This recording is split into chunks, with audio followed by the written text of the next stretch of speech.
Bienvenue sur la chaîne Savoir Investir.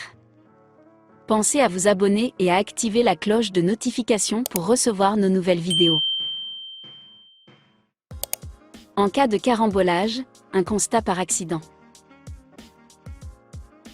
Lorsque plusieurs véhicules se percutent, chaque conducteur remplit un constat amiable pour chaque accident qu'il a subi ou causé. Un constat avec le conducteur du véhicule de devant. Un autre constat avec le conducteur du véhicule de derrière. Si la première voiture du carambolage n'a des dommages qu'à l'arrière, son conducteur n'établit qu'un seul constat amiable, avec le conducteur de derrière. Quant au conducteur de la dernière voiture du carambolage, il n'a également qu'un seul constat amiable à dresser, avec le conducteur du véhicule de devant. Les responsabilités. Dans un carambolage, le principe est le suivant, chaque conducteur est responsable de l'accident causé devant lui, puisque tout conducteur est censé rester maître de sa vitesse en toutes circonstances. Imaginez.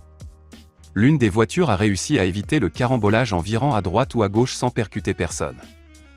Mais ensuite elle est projetée sur un véhicule à cause du choc provoqué derrière elle par une voiture qui n'a pas pu s'arrêter. Dans cette hypothèse, la rédaction du constat amiable est primordiale. Dans la rubrique « Observation », le malheureux conducteur mentionnera très précisément comment se sont déroulés les différents accidents, avec des croquis, si possible, des témoignages. Cela permettra à son assureur de déterminer très précisément les responsabilités de chacun. Les garanties. Si le conducteur qui se trouve au milieu du carambolage est assuré tout risque, son contrat va couvrir les dommages qu'il a causés à l'arrière du véhicule qu'il a percuté. Les dommages causés à l'avant de sa voiture sont aussi couverts par son assurance tout risque, déduction faite de la franchise éventuelle, prévue par son assurance auto en cas d'accident responsable. Il touchera une indemnisation pour les dommages subis à l'arrière de véhicules, provoqués par la voiture de derrière.